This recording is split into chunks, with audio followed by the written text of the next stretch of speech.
Olá pessoal, tudo bem? Mais uma vez aqui quem está falando é o Lucas de Oliveira, nutricionista, e eu vim gravar esse vídeo hoje aqui com vocês a um pedido especial da Andrea, onde ela comentou e eu vejo isso muito frequentemente também aqui em meu consultório, a dúvida em relação ao consumo de queijos, né? E ao mesmo tempo a comparação disso a outras opções que são super comuns nessas refeições, como café da manhã, café da tarde, né? Que nós chamamos de refeições intermediárias, sobre o consumo de ovos. E isso é uma dúvida que eu acho que paira, né?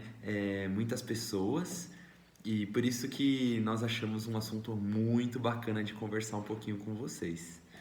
Então, a primeira coisa que eu acho importante da gente destacar é que quando nós avaliamos uma refeição, nós temos que pensar em quais nutrientes nós estamos comendo, como nós sentimos isso, né, após o nosso consumo, e ao mesmo tempo, como que isso vai me beneficiar em relação à saciedade, em relação ao bem-estar, certo? Tudo isso importa muito, né?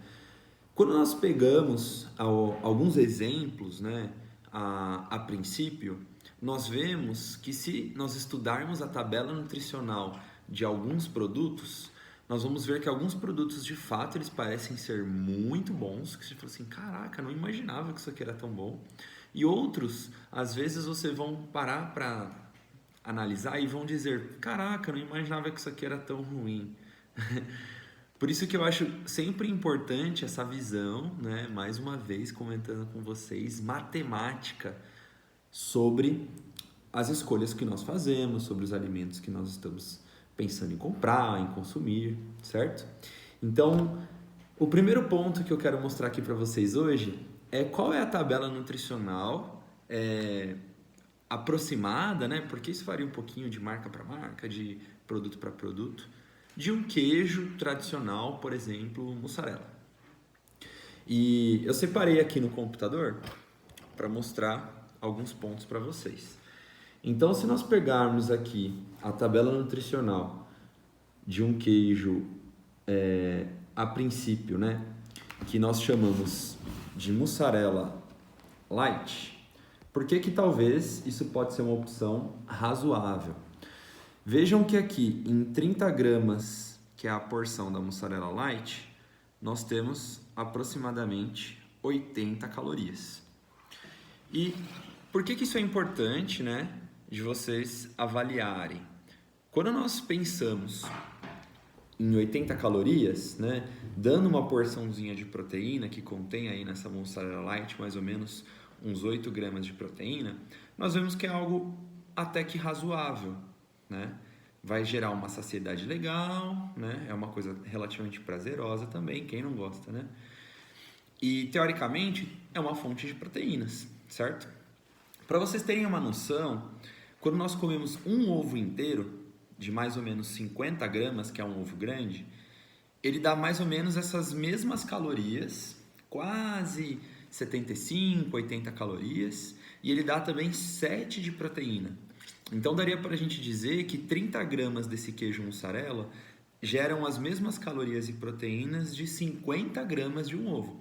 Só que o que é legal vocês perceberem, 50 gramas de um ovo provavelmente sacia, né, nos satisfaz mais do que só 30 gramas de mussarela light, certo?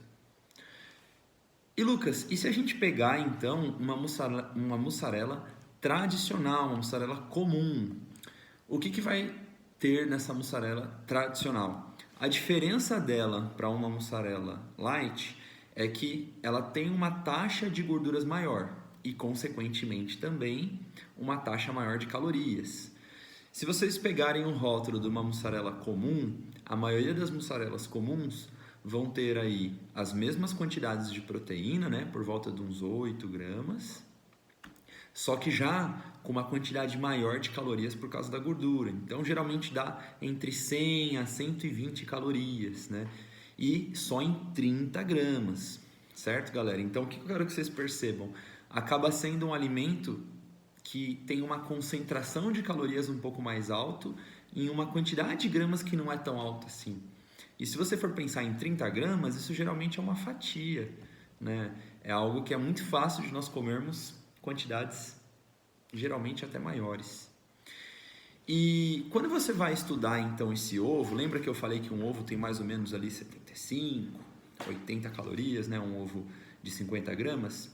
A maior parte dessa caloria, inclusive, está na gema.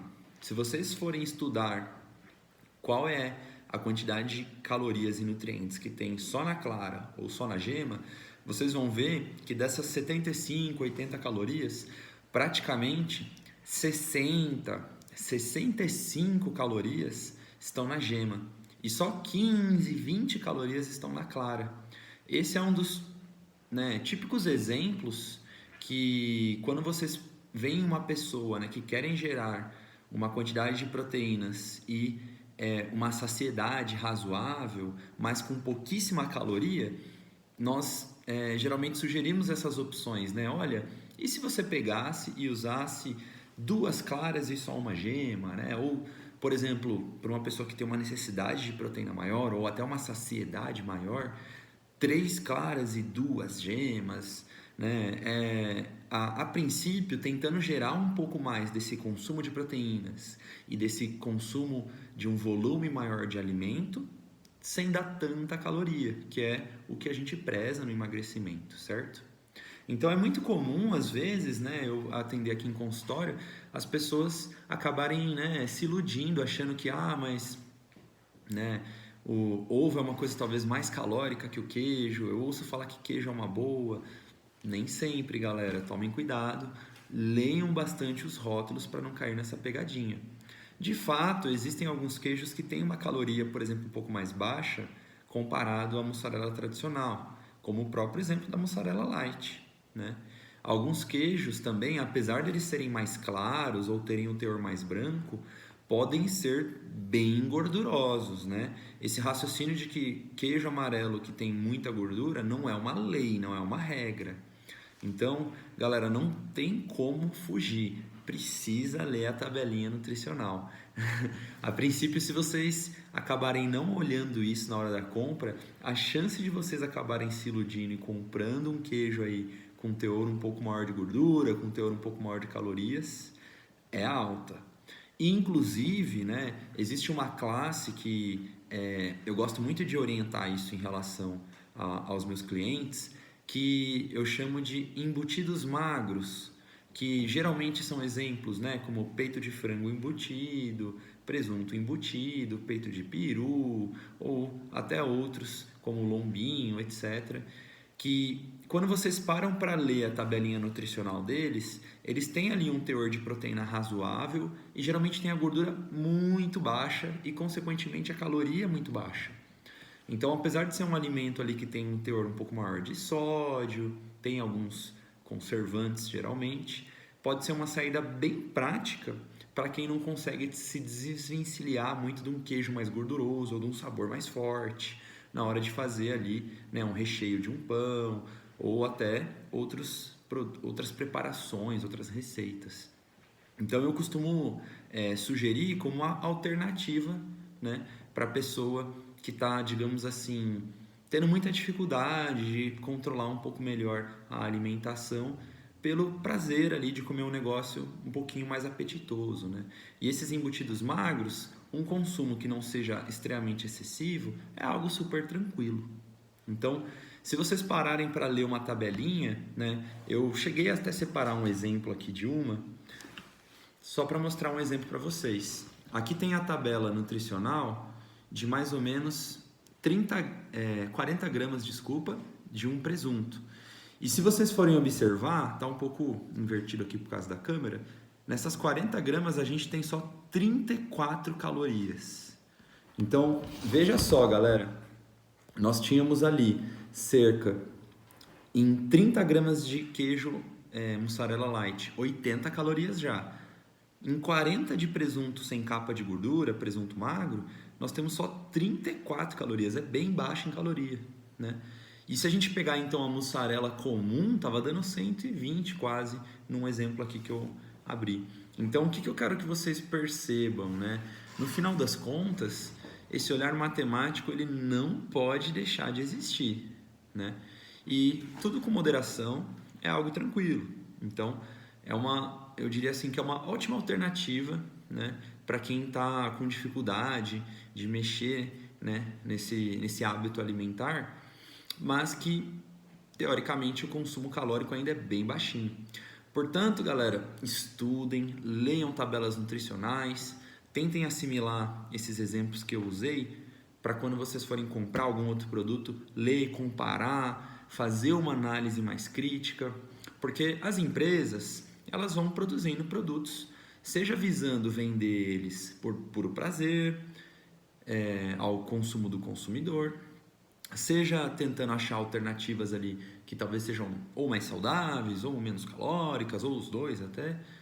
E então existem vários produtos que são razoáveis, mas para a gente conseguir garimpar isso bem e separar, né, o joio do trigo, a gente precisa ler essas tabelas, precisa estudar esses exemplos, certo? Então percam esses minutinhos no mercado, que isso vai fazer uma diferença no consumo de caloria de vocês muito grande, tá certo?